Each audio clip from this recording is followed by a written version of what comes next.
아들을 살리려고 준비해둔 수술대 위에서 정작 그 아들이 사라졌다는 사실을 뒤늦게 알게 된 사람이 바로 고성이었습니다. 병원에서는 이미 난리가 났는데요.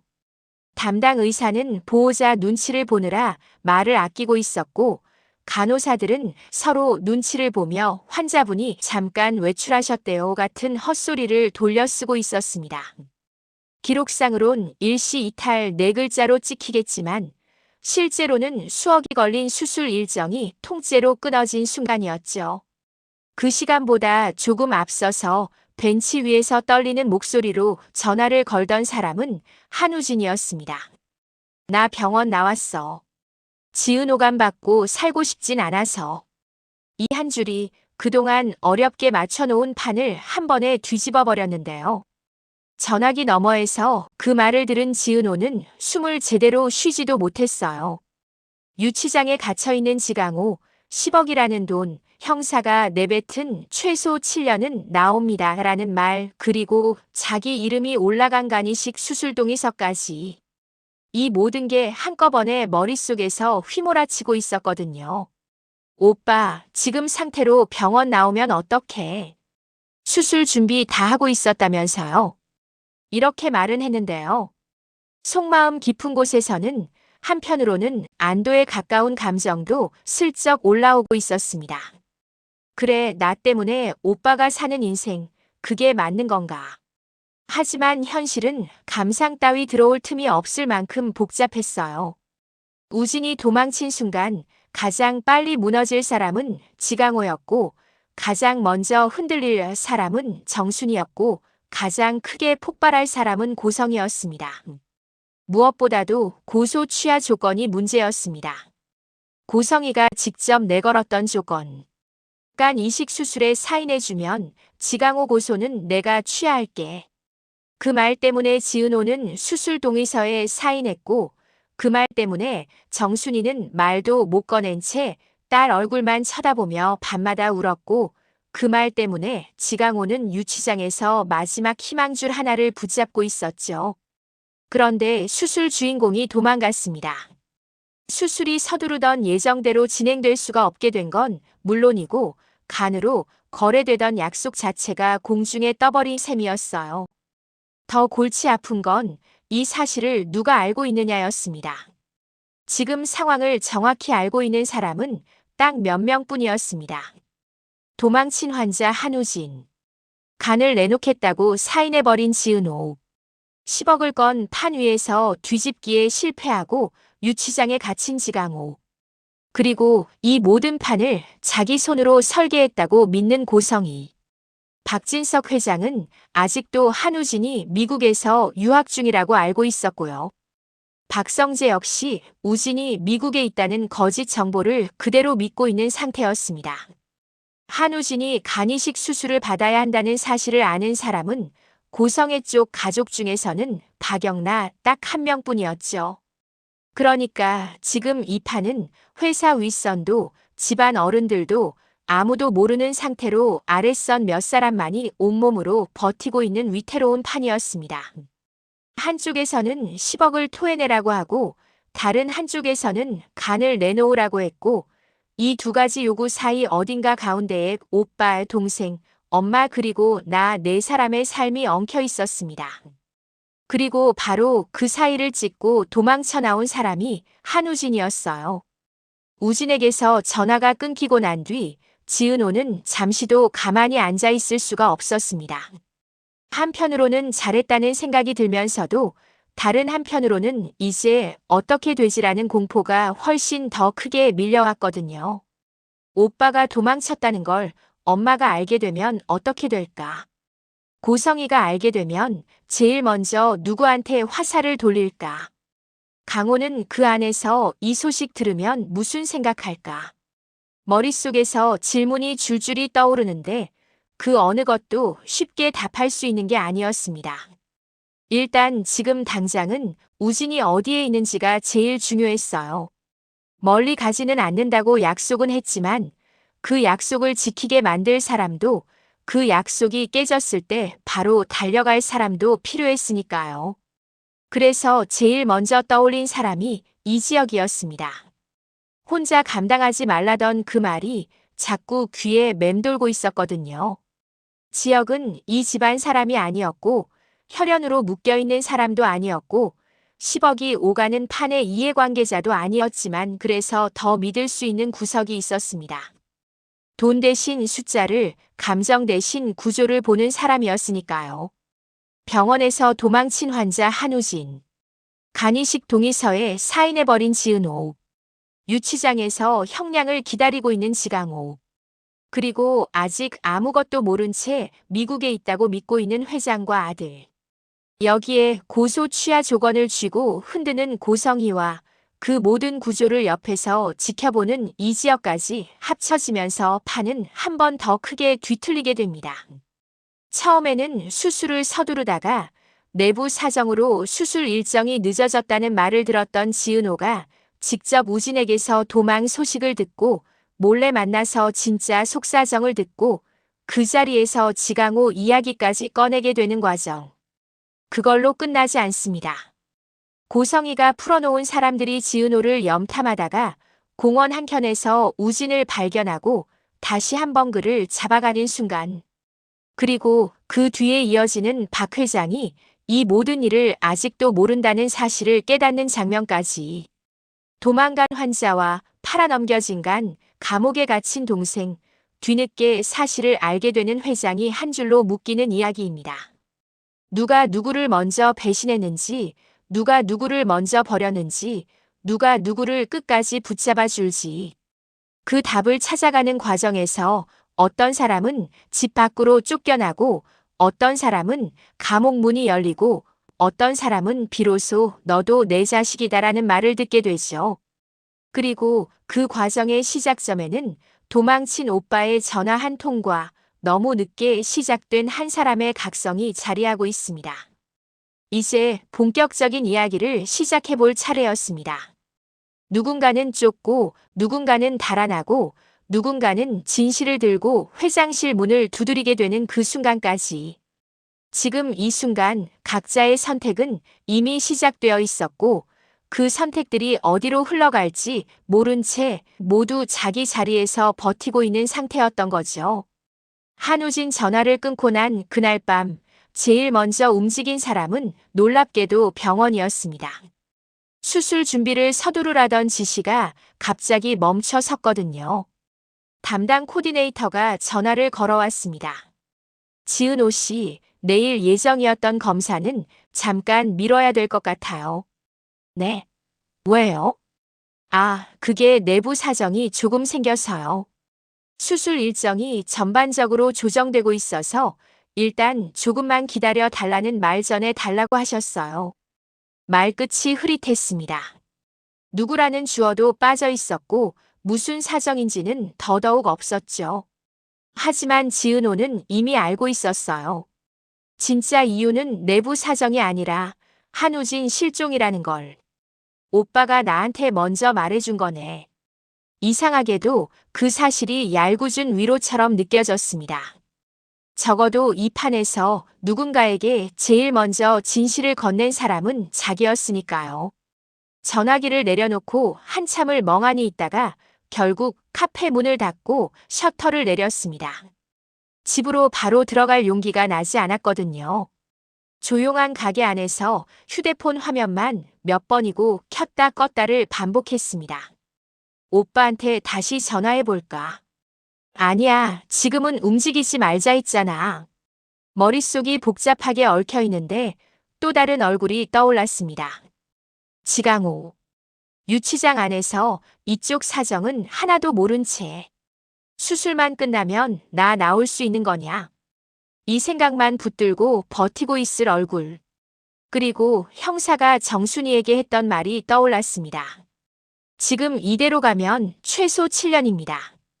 잘못 걸리면 10년도 각오하셔야 돼요. 받은 10억도 다 돌려줘야 하는 건 기본이고요. 그 형사는 분명 고성의 편에 서 있는 사람이었습니다. 대화 내내 이 사장님도 마음이 많이 상해 계시다. 피해자 측에서 강하게 원하고 있다 같은 말만 반복했거든요.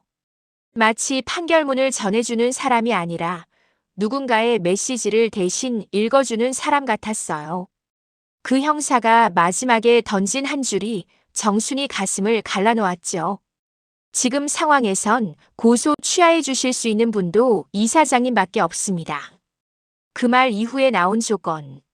간 이식 수술에 사인해 주시면 고소는 제가 정리해 보겠습니다. 그 조건 때문에 지은호는 동의서에 사인했고 그 조건 때문에 강호는 유치장에서 그 서류만 기다리고 있었고 그 조건 때문에 지금 이 사달이 난 거였습니다. 그리고 그 조건이 우진이 도망친 순간부터 허공에 떠버린 약속이 됐다는 것도.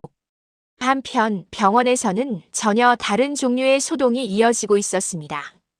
환자가 없어졌다고요? 예, 이사장님.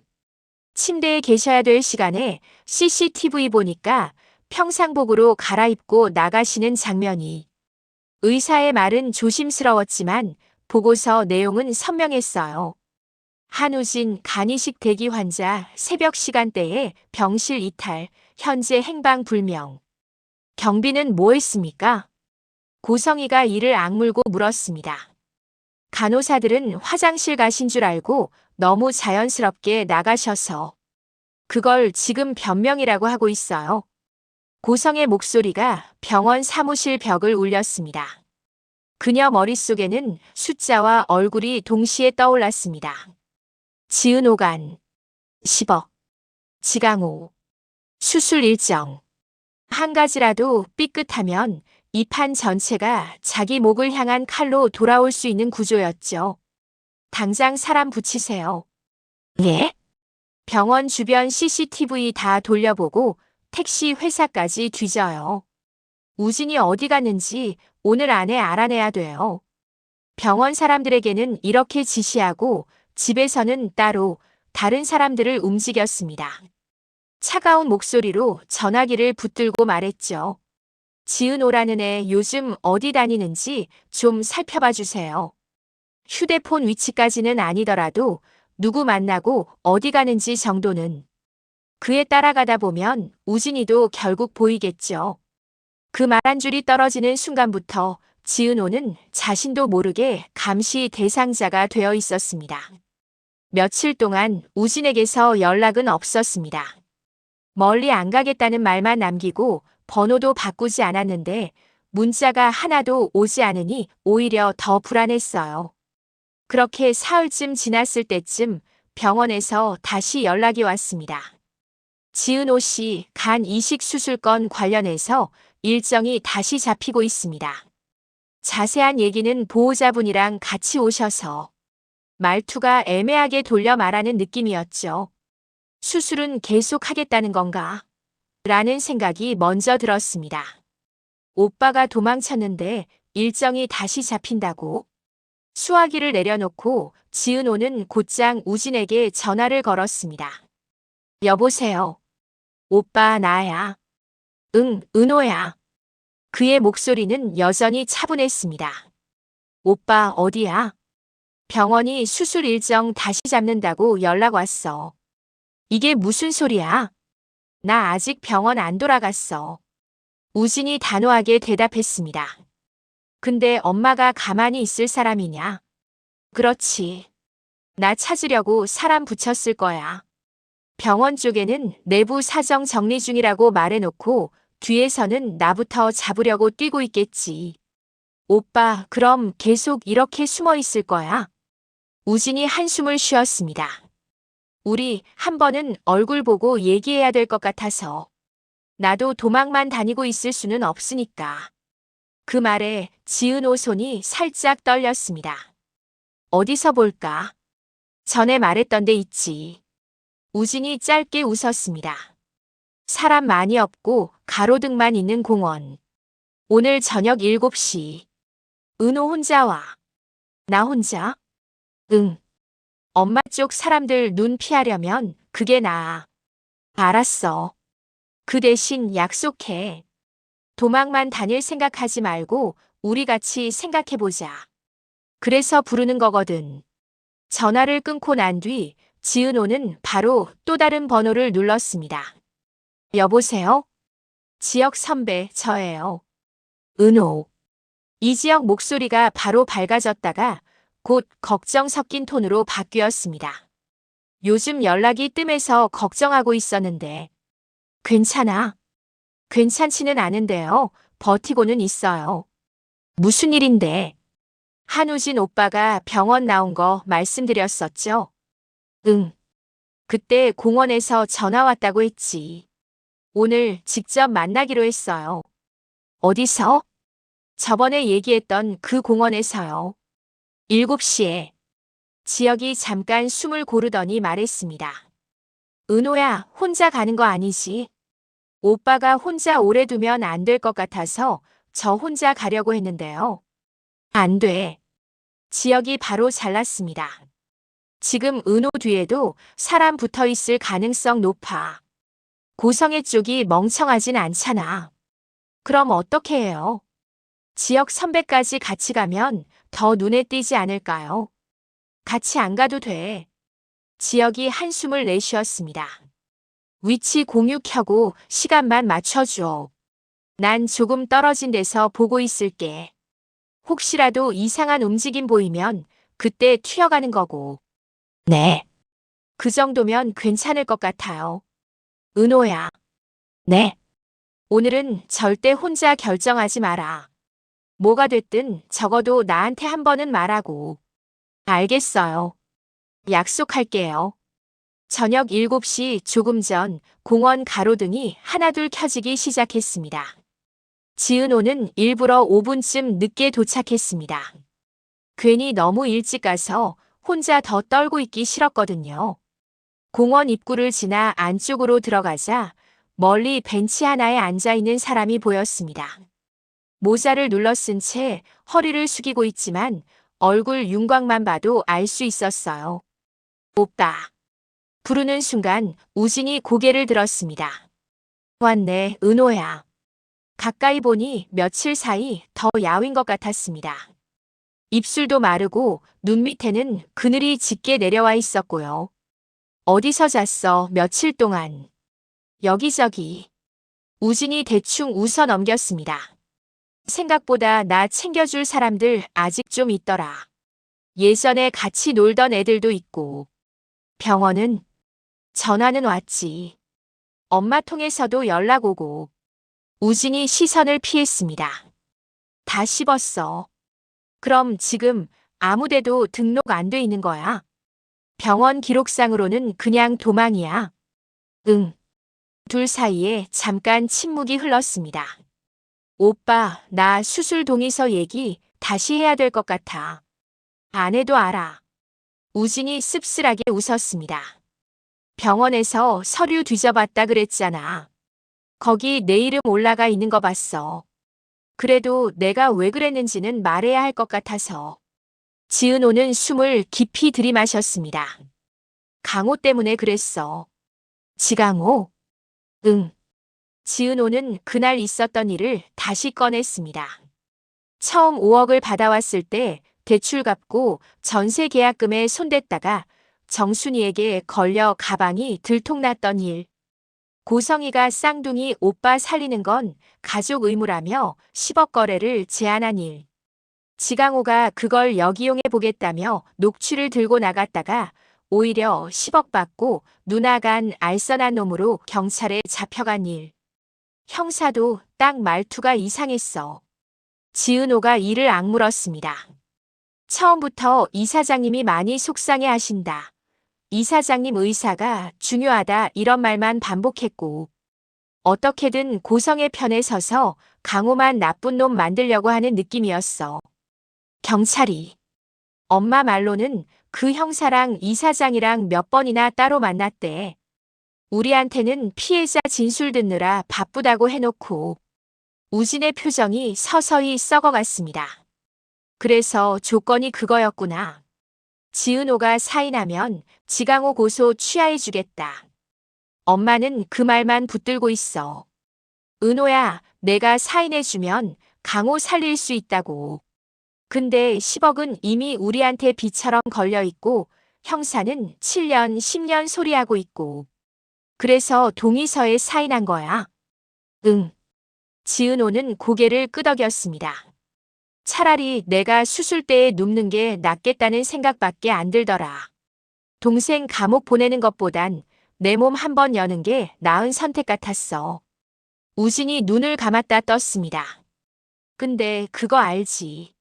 뭐? 그렇게 해서 나 살리면 넌 평생 내 간을 떼어준 동생이 되고 난 평생 동생 간 받고 산 놈 되는 거야. 말은 거칠었지만 목소리는 떨리고 있었습니다. 난 그렇게는 못 살겠어. 우진이 고개를 저었습니다. 지금까지도 엄마가 나한테 얼마나 많이 빚을 만들어 놨는데 너 때문에 내가 뭘 포기했는지 아니? 내 아빠한테 어떤 소리 들으면서 살아왔는지 아니? 근데 또 이제 내가 살려고 동생 간 떼어왔잖아까지 더해지면 그 다음엔 나 숨 쉬는 것 자체가 범죄 같을 것 같아. 그래도 오빠 죽으면 그냥 내가 죽는 걸로 끝나지. 우진이 말을 잘랐습니다. 근데 내가 살고 내 몸에 칼이 들어간 인생은 그건 매일매일 죽는 느낌일 거야. 나만 그런 게 아니라 너도. 그 말이 가슴 깊이 박혔습니다. 그래서 도망친 거구나. 그래. 우진이 눈을 들었습니다. 그리고 또 한 가지. 또 뭐? 박 회장. 지은호가 눈을 크게 떴습니다. 회장님이 오빠 수술하는 거 알아? 아직도 몰라. 우진이 단호하게 말했습니다. 아직도 나 미국에 있다고 생각해. 간이식 얘기는 엄마가 아무에게도 하지 않은 것으로 알고 있어. 이 말은 처음 듣는 사실이었습니다. 미국이라고? 응. 엄마가 계속 그렇게 말해왔어.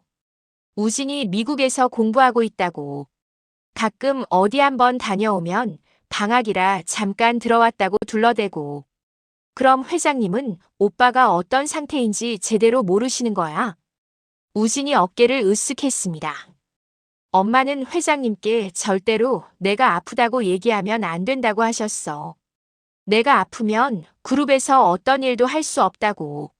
지은호는 머리가 띵해졌습니다. 그럼 나 간이식하겠다고 사인한 것도 강호가 10억 때문에 잡혀있는 것도 회장님은 하나도 모르시는 거네. 그래서 오늘 너 만나고 싶었던 거야. 우진이 낮게 웃었습니다. 이제 이 판에서 진짜 변수를 만들 수 있는 사람은 엄마도 경찰도 아니고 박 회장님이거든. 회장님이 알게 되면 뭔가 바꿀 수 있을까? 적어도 지금처럼 엄마 멋대로 휘두르는 판은 아닐걸. 둘이 그렇게 얘기를 나누고 있을 때였습니다. 멀리서 누군가의 휴대폰 불빛이 번쩍였다 꺼졌습니다. 지은호는 무심코 고개를 돌렸다가 숨이 턱 막혔습니다. 가로등 뒤쪽 어둠에 섞여 있던 남자 둘이 슬금슬금 이쪽으로 다가오고 있었거든요. 은호야. 우진이 먼저 눈치챘습니다. 천천히 일어나. 왜? 엄마 쪽 사람들인 것 같다. 말이 끝나기도 전에 남자 한 명이 소리쳤습니다. 여기 있네요. 사진이랑 똑같네. 한우진 씨죠? 우진이 자리에서 일어섰습니다. 누구세요? 이사장님이 많이 걱정하십니다. 지금이라도 병원으로 가시죠. 말은 점잖게 했지만 손이 먼저 그의 팔을 붙잡았습니다. 잠깐만요. 지은호가 소리쳤습니다. 이렇게 막 잡아가도 돼요? 가족 일이잖아요, 아가씨. 다른 남자가 웃으며 말했습니다. 병원에서 도망 나온 환자 모시는 건 우리 일이에요. 오빠 도망가. 지은호가 본능적으로 말했지만 이미 늦었습니다. 우진은 일부러 발을 빼지 않았습니다. 도망만 계속 다닌다고 답이 생기는 건 아니라고 느끼고 있었거든요. 대신 뒤돌아보며 한마디만 했습니다. 은호야, 꼭 회장님한테 이 얘기 들려줘. 엄마 말만 믿고 있으면 우리 다 같이 망한다. 그 말이 끝나기도 전에 남자들이 우진을 차 쪽으로 밀어 넣었습니다. 문이 쾅 소리를 내며 닫히고 차는 서둘러 공원을 빠져나갔습니다. 그 자리에 서 있던 지은호는 한동안 발이 떨어지지 않았습니다. 휴대폰 진동이 뒤늦게 울렸습니다. 위치 공유를 보고 근처에서 지켜보던 이지혁이었습니다. 은호야, 지금 어디야? 공원, 아직 공원이에요. 끝났어. 우진 오빠가 잡혀갔어요. 지금 바로 거기 갈게. 잠시 뒤 지혁은 숨을 고르며 공원으로 들어왔습니다. 멀리서도 가로등 아래 서 있는 지은호 모습이 눈에 들어왔어요. 은호야. 지혁 선배. 가까이 다가오자 눈가가 벌겋게 부어 있었습니다. 봤어요? 멀리서 차 움직이는 건 봤어. 확실하진 않지만 느낌이 좀 안 좋더라고. 고성애 쪽 사람들이었어요. 지은호가 씁쓸하게 웃었습니다. 사진까지 들고 있었어요. 아마 며칠 전부터 저를 따라다니고 있었나 봐요. 그러면 오늘 둘이 만나는 것도 알고 있었을 가능성이 크네. 네. 아마도요. 벤치에 다시 앉자 지혁이 조용히 물었습니다. 우진이 뭐라고 했어요? 박 회장님 얘기요. 회장님, 박진석 회장님. 네. 회장님이 아직도 우진 오빠가 미국에 있다고 믿고 있다는 거, 간이식 수술 얘기도 전혀 모른다는 거 처음 알았어요. 지영 눈썹이 올라갔습니다. 그럼 지금까지 이 판을 아는 사람은 3명이네. 셋이요? 고성애, 한우진, 지은호. 그 말에 지은호는 갑자기 숨이 막히는 느낌을 받았습니다. 그러네요. 박 회장, 박성재 부사장, 둘 다 모른다는 거네. 그럴 거예요. 오빠 말로는 엄마가 계속 미국 유학 중이라고만 했다고. 지혁은 잠시 입술을 깨물었습니다. 그럼 이거 완전히 그림이 바뀌는데. 어떡해요? 지금까지는 위에서 다 알고 있으니까 어쩔 수 없지라는 생각이 있었잖아. 박 회장까지 알면서도 눈 감고 가는 거면 솔직히 우리가 할 수 있는 게 많이 없거든. 그렇죠. 근데 지금은 얘기가 달라졌어. 지혁이 손가락으로 공원 바닥을 가리켰습니다. 위에 있는 사람은 아무것도 모르고 있고 밑에 있는 몇 명이 자기들 마음대로 판을 굴리고 있는 거야. 그럼 판 깨는 방법도 생각해 볼 수 있는 거지. 판을 깬다고요? 간단하게 말해서 박진석 회장님 귀에 진실을 먼저 넣는 사람이 이기는 구조가 된 거야. 그 말에 등골이 서늘해졌습니다. 고성애 쪽에서는 절대 이 이야기를 회장님께 그대로 전하지 않을 거고, 전한다 해도 아들 살리려다 발만 좀 헛디뎠다 수준으로 포장하겠지. 그러니까 그 전에 우리가 먼저 가야 돼. 우리가요? 누가 가겠어? 지혁이 담담하게 웃었습니다. 은호, 너 아니면 나겠지. 근데 이 얘기는 아무래도 은호 입으로 나가는 게 맞을 것 같아. 저요? 응. 지혁이 고개를 끄덕였습니다. 이건 숫자나 계약 문제가 아니라 목숨 얘기고 간이식 얘기고 동생 얘기잖아. 그걸 제3자가 대신 말하면 오히려 더 신뢰가 떨어져. 근데 회장님이 저를 얼마나 믿을지 모르겠어요. 믿게 만들어야지. 쉽게 말씀하시네요. 쉬운 거 아니야. 지혁이 한숨을 쉬었습니다. 근데 어려워도 해야 되는 건 있잖아. 지금은 그 단계인 것 같아. 지은호는 고개를 숙였습니다. 그럼 먼저 누구한테 말해야 돼요? 내가 보기엔 순서는 이게 맞는 것 같아.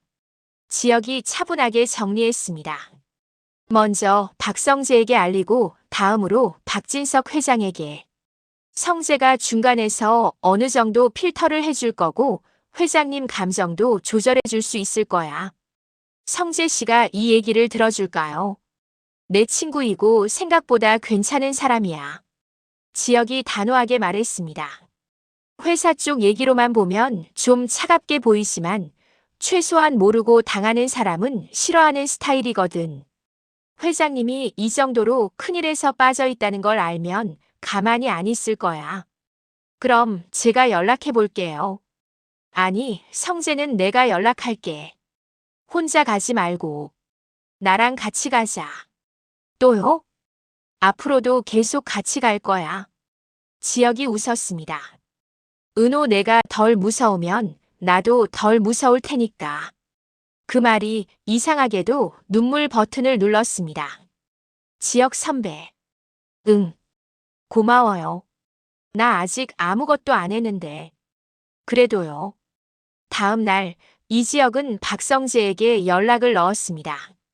그는 바로 만나자고 했습니다. 병원에 무슨 일이 생겼다고는 보고받았지만 구체적인 건 몰라. 병원 카페 한쪽 자리에서 성재가 먼저 입을 열었습니다. 수술해야 할 환자가 도망갔다가 어젯밤에 돌아와 다시 입원 처리됐다고 들었어. 지은호는 잠깐 안도의 숨을 쉬었다가 곧바로 마음이 무거워졌습니다. 박성재가 지혁에게 물었습니다. 그런데 그 환자가 아는 사람이야? 응, 너도 아는 사람이야. 나도 아는 사람이라고. 박성재가 놀란 얼굴로 지혁과 은호를 쳐다보았습니다. 한우진 고성의 이사장 아들이고 내 동생. 무슨 말이야, 우진이는 미국 유학 중이야. 박성재는 손사래를 치며 말했습니다. 우진 오빠는 간이 많이 나빠요. 그래서 간이식을 해야 살 수 있고요. 지은호는 박성재에게 한우진의 상황을 차근차근 설명했습니다. 박성재는 잠깐 동안 충격에서 헤어나오지 못한 듯 했습니다. 지은호는 깊게 숨을 들이마시고 입을 열었습니다. 우진 오빠 간이식 수술, 박 회장님이 모르신다는 얘기 맞나요? 성재의 표정이 굳었습니다. 네. 저도 그렇고 아버지, 박 회장님도 오늘 처음 듣는 내용입니다. 그리고 간이식 공여자 동의서에 사인한 사람이 저예요. 지은호가 곧바로 본론으로 들어갔습니다. 간 이식 제공자, 제 이름으로 올라가 있습니다. 성재 눈동자가 흔들렸습니다. 잠깐만요. 공여자가 지은호 씨라고요? 네. 지혁이 너는 알고 있었니? 나도 얼마 전에 알았어. 지은호가 다시 말을 이었습니다. 박 회장님은 아직도 우진 오빠가 미국에 있다고 믿고 계시고 간이식 수술이 실제로 진행되고 있다는 것도 모르신다고 우진 오빠가 저에게 얘기했어요. 또한 고성의 이사장이 저에게 간이식 수술 회유하라고 제 동생인 지강호에게 10억을 제시했고 그 일로 지강호가 알선수재로 경찰에 잡혀 있는 것도 모르신다고요. 다시 말해 박 회장님은 아무것도 모르세요. 아무것도요. 잠시 카페 안식의 소리만 더 크게 들리는 것 같았습니다.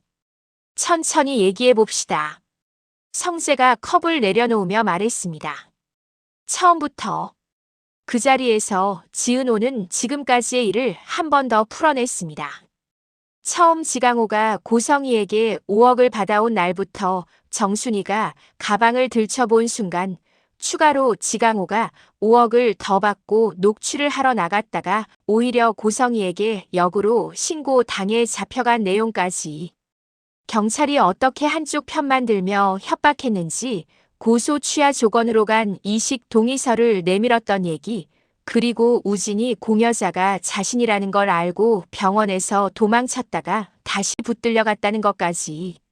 성재는 중간에 단 한 번도 말을 끊지 않았습니다. 그냥 눈을 감았다 떴다 하면서 정보를 머릿속에서 정리하고 있을 뿐이었어요. 형사 이름 기억합니까? 네. 이쪽에 적어놨어요.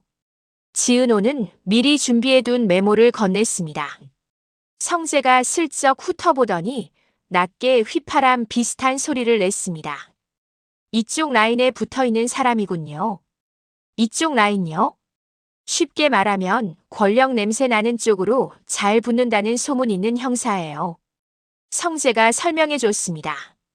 누가 힘 있는지 잘 파악해 그쪽 말만 골라 듣는 스타일. 그럼 정말 고성애 쪽에 매수된 걸 수도 있겠네요. 확실하진 않아도 최소한 공정하진 않았다라는 건 말할 수 있죠. 성재는 조용히 앉아 있다가 마침내 결론을 냈습니다. 이건 박 회장님도 아셔야 할 얘기네요. 회장님 많이 화내시겠죠. 화가 문제가 아니에요. 성재가 고개를 저었습니다. 지금까지 우리 가족이 뭘 믿고 살아왔는지 그 기반이 흔들리는 얘기예요. 아들이 어디 있는지도 제대로 안 알려줬고, 나이도 어린애를 감옥에 집어넣으면서까지 장기 이식 거래를 했다는 건데, 무서워요. 무서운 게 당연해요. 성재가 부드럽게 말했습니다. 근데 그럼에도 불구하고 말해야 되는 사람이 있고, 말해줘야 되는 사람이 있잖아요. 제가 직접 말씀드려야 할까요? 지은호가 떨리는 목소리로 물었습니다. 처음부터 다 들으면 회장님 심장에 물이 올 수도 있어요. 성재가 현실적인 판단을 내렸습니다. 일단 오늘은 내가 정리해서 말씀드릴게요. 우진이 간이식, 공여자 지은호, 수술 동의서, 10억, 지강호, 경찰, 여기까지는 다 들어가야 하고. 네. 대신 하나만 약속해줘요. 뭘요? 회장님이 부르시면 도망치지 말고 나와요. 그 말에 지은호는 잠시 웃음이 나기도 했습니다. 저는 도망 안 가요. 우진 오빠처럼 용기가 없어서요. 그 용기 오늘 충분히 보여줬어요. 성재가 진지한 표정으로 말했습니다. 이 정도 얘기를 여기까지 들고 나온 것만으로도. 그날 밤 박진석 회장 집무실에는 오랜만에 무거운 침묵이 내려앉았습니다. 성재야. 예, 아버지. 방금 한 얘기 다시 한번 정리해봐라. 성재는 숨을 고르고 다시 설명을 시작했습니다. 우진이는 지금 미국이 아니라 이 병원에 있습니다. 꽤 오래전부터요. 간 상태가 안 좋아서 간 이식을 준비하고 있고. 공여자는 지은호입니다. 회장 눈빛이 흔들렸습니다. 내가 안 지 얼마나 됐지? 오늘이요. 성재가 담담하게 대답했습니다. 아버지도 오늘 들으셨고 저도 오늘 처음 들은 얘기입니다. 회장은 잠시 허공을 바라봤습니다. 그럼 성인은? 어머니는 예전부터 알고 계셨습니다. 간이식 수술을 받는 조건으로 10억을 제안했습니다. 먼저 5억을 주고 나머지 5억을 약속하는 식으로 거래를 했고요. 그 과정에서 지강호라는 아이가 중간에 껴들어왔다가 결국 경찰에 잡혀 있는 상태입니다. 10억이라고? 예. 내 엄마가 10억을 주었다고? 예. 방 안 공기가 서서히 달궈지는 느낌이었습니다. 엄마는 지금 어디 있나? 방에 계십니다. 불러라. 잠시 뒤 거실에는 셋이 마주 앉았습니다. 박진석, 고성애, 박성재. 당신. 네, 회장님. 우진이는 지금 어디 있습니까? 그게 그동안 말씀 못 드려 죄송해요. 성희가 눈을 깔았습니다. 미국에 있다고 했던 건 사실 병원에서 치료받고 있을 때 당신이 더 걱정하실까봐. 어디서 치료받고 있느냐고 물었어. 국내 병원에서 치료받고 있습니다. 간이식 수술 준비 중이라면서. 예. 공여자는 누구야? 그건 지은호라고 들었네. 그 한 줄이 떨어지는 순간 고성희의 눈빛이 크게 흔들렸습니다. 누가 그런 말씀을. 중요한 건 누가 말했느냐가 아니오. 박 회장이 말을 잘랐습니다. 진짜인지 아닌지 그게 중요하지. 잠시 침묵 끝에 성희가 고개를 끄덕였습니다. 맞아요. 지은호 간을 이식받으려고 했습니다. 왜? 우진이는 우리 아들이잖아요. 성희가 울먹이며 말했습니다. 회장님 아시잖아요. 어릴 때부터 몸 약했던 거. 그래도 공부 잘하고 사람들한테 예쁘게 컸는데 몸이 버텨주질 못해서 어쩔 수 없이 간이식을 받아야 해서 그런 거잖아요. 그래서 살릴 수 있는 방법이 있다면 엄마로서 뭐든 해야 된다고 생각했어요. 가족 중에 공여자가 있으면 그게 제일 빠르고 확실하다고 의사 선생님들도 말했고요. 그 집 사정도 있으니까 그냥 공짜로 해달라고 한 것도 아니에요. 간이식 대가로 10억을 준다고 했습니다. 10억은 어떻게? 그건 회장님 금고에서 잠깐 빌렸습니다. 빌렸다고? 네. 우진이 살리고 나서 나중에 천천히 말씀드리려고 했어요. 어차피 우리 집 돈이고 우리 가족 살리는 데 쓰는 거니까. 내 허락은 못 받았죠. 성희가 눈물을 훔쳤습니다. 말씀드리면 분명 반대하셨을 거니까. 남의 애 몸에 칼 대지 말라고 하셨을 테니까.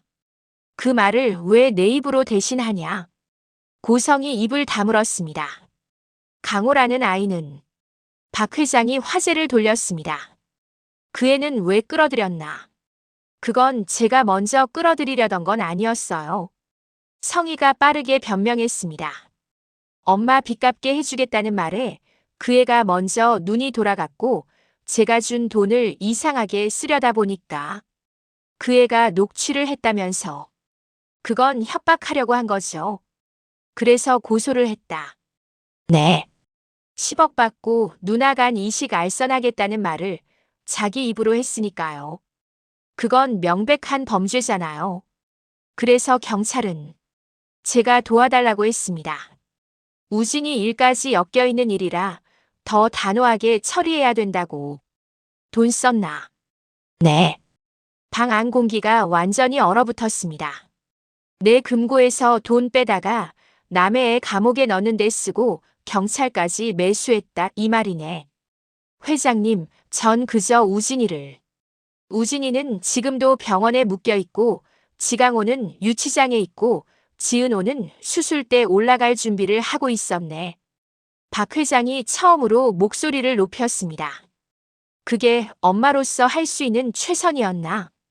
저는 내가 제일 화나는 건 당신이 나한테 아무 얘기도 안 했다는 거야. 고성이 입을 때려 했지만 회장이 먼저 커트를 쳤습니다. 나한테 우진이 아프다 한마디 했으면 내가 그 애를 위해서 할 수 있는 방법을 같이 찾았을 거야. 근데 당신은 당신 혼자 판단하고 당신 혼자 돈 빼쓰고 당신 혼자 사람 데리고 와서 이 집안 사람 셋을 동시에 벼랑 끝으로 몰아넣은 거야. 셋이요? 한우진, 지은호, 지강호. 새 이름이 하나씩 떨어질 때마다 고성이 얼굴이 하얘졌습니다. 이 집에서 나가게. 조용하지만 되돌릴 수 없는 문장이었습니다. 회장님, 당장 나가라는 말은 아니오. 박 회장이 숨을 고르고 말했습니다. 우진이 상태부터 확인하고 지강호 문제도 정리해야 하니까.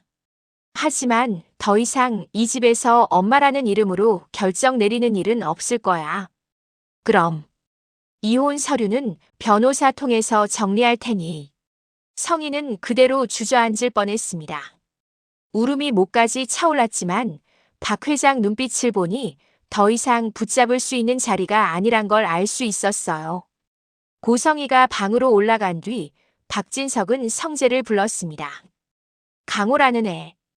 예, 아버지. 그의 사건 기록 다 가져와 봐라. 이미 일부는 받아놨습니다.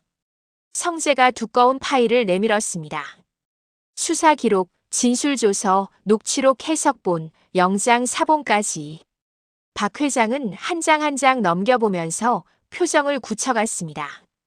저도 결심하고 나왔습니다. 누나 간 이식, 제가 알선하겠습니다. 문장 일부가 잘린 채 맥락 없이 올라가 있는 부분을 보고 나서는 파일을 책상에 내리쳤습니다. 앞뒤 다 자르고 이 부분만 가져다 쓴 거군. 예. 성재가 고개를 끄덕였습니다. 형사 쪽에서 그 부분만 강조해서 올렸다고 합니다.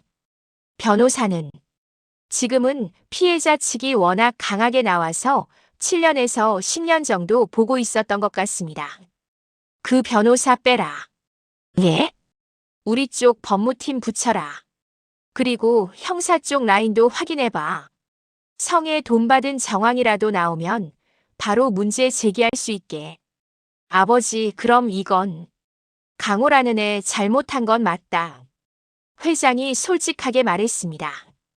돈에 눈이 먼 것도 맞고 협박까지 생각한 것도 잘못이야.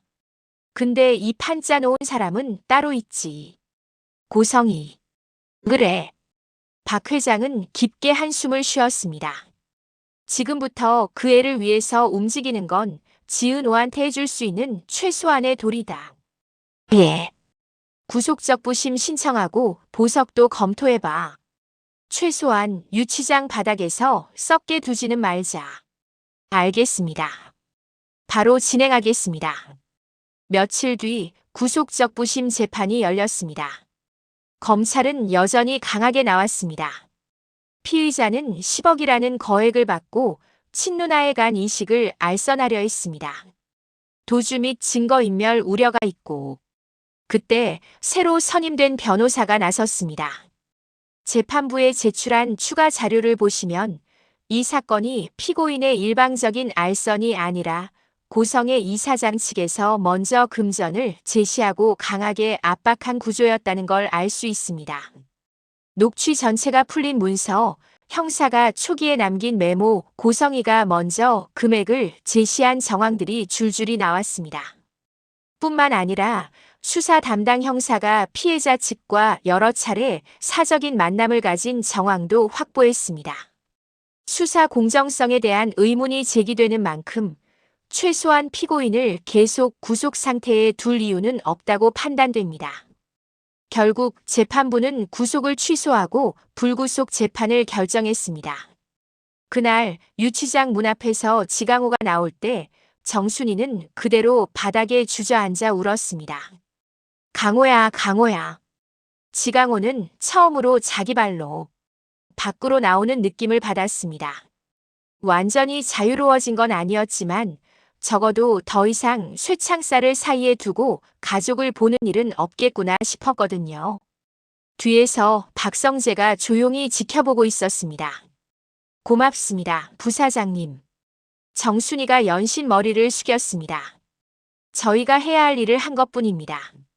성재가 대답했습니다. 강호 씨도 앞으로 조심해야 돼요. 이 사건 끝난 거 아닙니다. 하지만 최소한 억울하게 혼자 다 떠안고 가는 일은 없게 만들 겁니다. 그 말이 이 집안 축이 확실히 바뀌고 있다는 증거처럼 들렸습니다. 조금 뒤 박진석은 따로 자리를 만들었습니다. 이번에는 지은호를 위해서였어요. 지은호 씨. 네, 회장님. 앉게. 거실 한쪽에 마주 앉자 회장은 잠시 말이 없었습니다. 그냥 눈앞의 얼굴을 한참 바라보기만 했어요. 미안하네. 첫 마디가 그거였습니다. 네. 내가 너무 늦게 알았어. 회장이 솔직하게 말했습니다. 아들이 어디 있는지도 모르고 아내가 무슨 일을 꾸미고 있는지도 모르고 그 와중에 자네한테까지 그런 선택을 강요하고 있었다는 걸. 이제 알았네. 지은호 눈가가 뜨겁게 달아올랐습니다. 회장님 잘못 아니에요. 잘못이 아니라고 말하기엔 내가 이 집 가장인데 말이야. 그가 쓴웃음을 지었습니다. 내 밑에서 이런 일들이 벌어지고 있었는데 몰랐다는 게 자랑은 아니지. 잠시 침묵 끝에 회장이 조용히 말했습니다. 그런데 자네가 왜 우진이의 간이식 공여자로 선택된 거지? 지은호는 잠깐 생각에 잠겼다가 사실대로 말하는 것이 좋겠다고 생각했습니다. 그건 제가 우진 오빠의 쌍둥이 동생이라서요. 고성의 이사장님이 제 친모입니다. 박 회장이 눈을 감으며 조용히 입을 열었습니다. 역시 예상했던 대로군. 그 사실도 나에게 숨겼다니. 잠시 후 박 회장이 결심한 듯 얘기했습니다. 한 가지는 분명히 말해두고 싶네. 네. 자네도 우진이처럼 내 자식이라고 생각하네. 그 한 줄에 지은호 눈물이 뚝 떨어졌습니다. 그래서 더는 자네 몸에 칼 대는 일은 없었으면 좋겠어. 근데 제 동생 강호는. 강호 문제는 내가 책임지고 나설 걸세. 회장이 단호하게 잘랐습니다. 이미 변호사 붙였고 수사 방향도 다시 보고 있어. 자네 간이식 동의서 때문에 그의 인생이 더 무거워지는 일은 없게 만들 거야. 그 말은 간이식은 회장이 다시 한번 힘주어 말했습니다. 어떤 경우에도 자네에게서 나오지 않는다. 지은호는 더 이상 버티지 못하고 울음을 터뜨렸습니다. 이사장님은 아니, 고성희 씨는 수술 끝나면 강호 풀어주겠다고 했어요. 그래서 자네가 동의서에 사인한 거고.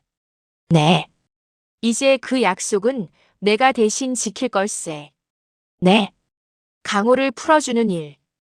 회장이 조용히 웃었습니다. 자식 잘못은 어른들이 같이 책임지는 거니까. 그 말은 누군가에겐 당연한 말일 수 있지만 지금 이 집에서는 처음으로 나온 말이기도 했습니다. 어른들이 책임을 지겠다는 말. 아이들 대신 어른이 앞에 서겠다는 말. 마지막으로 이 소식은 한우진에게도 전해졌습니다. 이번에는 병원 침대 옆에서 박성재가 직접 말해줬어요. 우진아, 형, 아버지가 다 알게 되셨다. 우진 표정이 굳었습니다. 나요? 내가 어디 있었는지, 무슨 수술 준비하고 있었는지, 공여자가 누구였는지, 10억이 어떻게 오가는지까지. 한동안 아무 말도 못하다가 우진이 겨우 물었습니다. 아버지 많이 화내셨어? 화도 내셨지.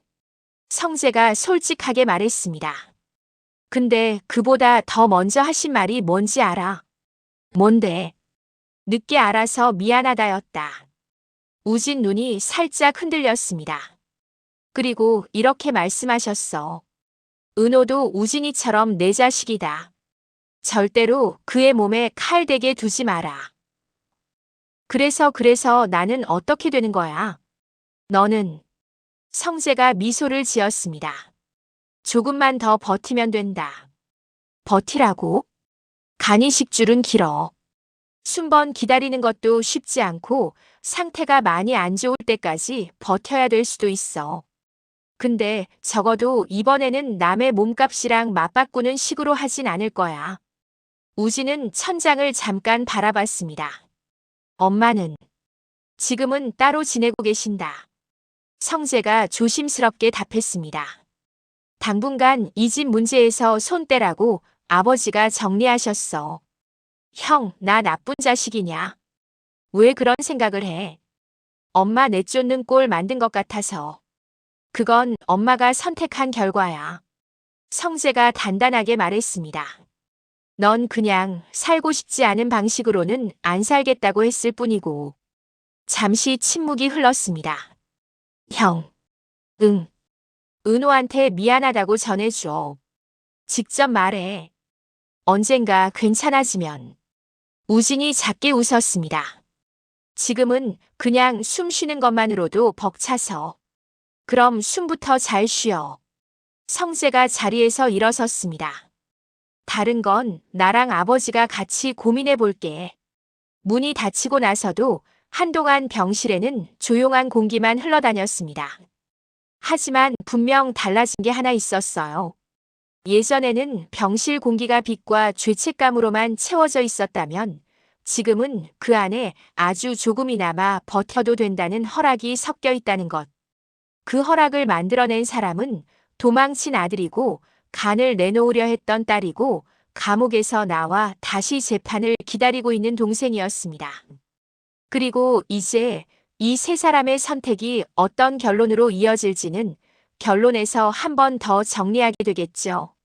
지강호가 유치장에서 나와 처음 집으로 들어오던 날 이 집은 오래된 벽지 냄새 대신 묘한 정적이 먼저 반겨줬습니다. 문 앞까지 뛰어나온 정순이가 아들을 끌어안고 엉엉 우는데요. 강호야, 강호야. 몇 번을 불러도 그 이름이 입에서 떨어질 때마다 죄책감이 같이 딸려 나오는 것 같았습니다. 지강호는 그런 엄마 등을 조심스럽게 두드렸습니다. 엄마, 나 아직 재판 남았어. 완전히 끝난 거 아니에요. 입에서는 이렇게 말했지만 마음 한쪽에서는 이미 실감하고 있었죠. 이제 이 집 식구들이 혼자 싸우고 있는 건 아니라는 것을요. 예전 같으면 우리가 뭘 알아.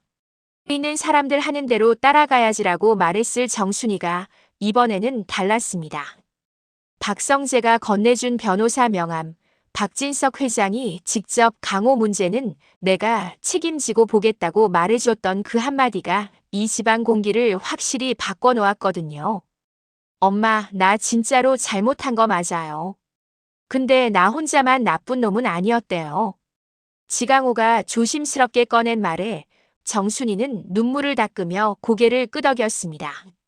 알아. 엄마도 이제 좀 알겠더라. 우리가 너무 몰라서 너무 힘없는 줄만 알고 있었던 거지. 그 말은 이 집안이 처음으로 자기 잘못과 타인의 잘못을 분리해서 보려는 순간이기도 했습니다. 한편 병원 복도에서는 또 다른 시간이 흐르고 있었어요. 한우진 병실 문 앞에는 더 이상 고성의 그림자가 드리워져 있지 않았습니다. 대신 박성재가 가끔씩 들러 이런저런 얘기를 조금씩 풀어놓고 갔죠. 아버지가 그러셨어. 이제부터는 내병 상태, 수술 순번, 치료 방향 전부 내가 같이 듣겠다고. 아버지가 직접. 응. 그리고 남의 간에 기대는 수술은 절대 안 하겠다고도 하셨고. 우진은 베개에 머리를 살짝 기대고 천천히 숨을 골랐습니다. 병실 공기가 예전보다 덜 무거운 것 같았습니다. 전에는 숨 쉴 때마다 이 숨이 동생 간 위에 올라가 있는 게 아닐까 하는 죄책감이 같이 들이켜지는 느낌이었다면 지금은 조금은 단순한 생각을 할 수 있었거든요. 조금만 더 버티자. 조금만 더 버티면 다른 방법이 나올지도 몰라. 그 생각 하나로 밤을 넘기고 아침을 맞고 있었습니다. 지은호에게도 세상이 완전히 바뀌어 보이는 순간이 찾아왔습니다. 회장 집을 나오는 길 박진석이 마지막으로 한 말이 계속 머릿속에서 울렸어요. 자네도 우진이처럼 내 자식이라고 생각하네. 그러니까 더는 자네 몸에 칼 대는 일은 없었으면 좋겠어.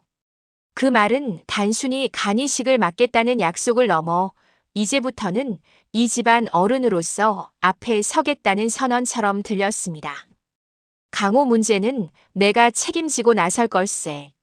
그 한 줄 덕분에 지은호는 이제 동생 얼굴을 볼 때 내가 사인해서 망가뜨린 인생으로 보지 않고 함께 일어나 볼 수 있는 인생으로 조금씩 다시 보기 시작했어요. 집에 돌아와 강호와 마주 앉았을 때였습니다. 누나. 강호가 어색하게 입을 열었습니다. 나 때문에 누나 이름 올라갔던 거 이제 지워지는 거야. 완전히 지워지는 건 아니지만. 지은호가 웃었습니다. 적어도 그걸로 내가 나쁜 놈 되는 일은 없게 만들 거래. 박 회장님이 그렇게 말씀하셨어. 박 회장님이. 응. 이제는 어른이 나선다고. 그 말에 지강호 눈가가 살짝 붉어졌습니다. 나 진짜 처음이야. 그가 천천히 말했습니다. 우리 일이 누군가 어른 문제로 올라간 거. 늘 우리는 그냥 밑에서 끌려다니는 사람인 줄만 알았는데 이제는 아니잖아요. 그러게. 강호가 고개를 끄덕였습니다. 이제는 우리도 우리 잘못은 우리가 책임지고 남 잘못은 남한테 물어볼 수 있는 거네. 그 말이 어른 흉내 같으면서도 이상하게 또렷한 선언처럼 들렸습니다. 그 사이 고성이는 이 집에서 조금씩 밀려나고 있었습니다. 변호사와 따로 만나는 자리가 잡히고 재산 분할, 이혼 절차, 우진 보호자 권한 정리. 눈앞에 놓인 서류들은 하나같이 현실적인 단어들 뿐이었죠. 이렇게까지 할 필요는 없었는데 마지막까지도 잘못의 무게를 자기 중심으로만 재고 있었지만 적어도 하나는 분명했습니다. 이제 더 이상 쌍둥이 오빠 살리는 건 가족 의무라는 이름으로 누군가의 몸을 가격표에 올려놓는 일은 이 집안에서 통하지 않게 됐다는 것. 그건 고성희에게는 패배였지만 지은호와 한우진, 지강호에게는 처음으로 얻어낸 작은 승리였습니다. 시간이 조금 지나 이지혁과 지은호가 다시 카페에 마주 앉았을 때 분위기는 예전보다 한결 차분해져 있었습니다. 그래서 이제 좀 숨은 쉬어? 지혁이 물었습니다. 네. 이제는 언제 수술대에 올라가야 되나? 그 생각 대신에 오늘은 커피 몇 잔 더 팔 수 있을까 이런 생각도 해요. 좋네. 그게 더 건강한 생각이지. 지은호는 컵을 만지작거리다가 슬쩍 웃었습니다. 지역 선배. 응. 그때 공원에서 선배가 같이 있어준 거 진짜 고마웠어요. 만약 그때도 혼자였으면 아마 지금 이렇게까지 못 왔을 거예요. 그럴 줄 알고 간 거지. 지역이 장난스럽게 말했습니다. 내가 안 가면 또 혼자 다 떠안고 결정할 것 같아서. 이제는 안 그럴게요. 약속. 네, 약속할게요. 둘 사이에 잠깐 웃음이 돌았습니다. 그 웃음 속에는 유치장 문이 열리는 소리도, 병원 복도에서 들리던 발자국 소리도, 회장 집무실에서 책상 내리치던 소리도 조금씩 멀어져 가고 있었어요. 대신 앞으로 어떻게 살아야 할까? 이 집안 사람들, 이제부터라도 제대로 엮일 수 있을까? 하는 미래에 대한 고민들이 자리 잡기 시작했습니다. 이제 판은 완전히 뒤집혔습니다.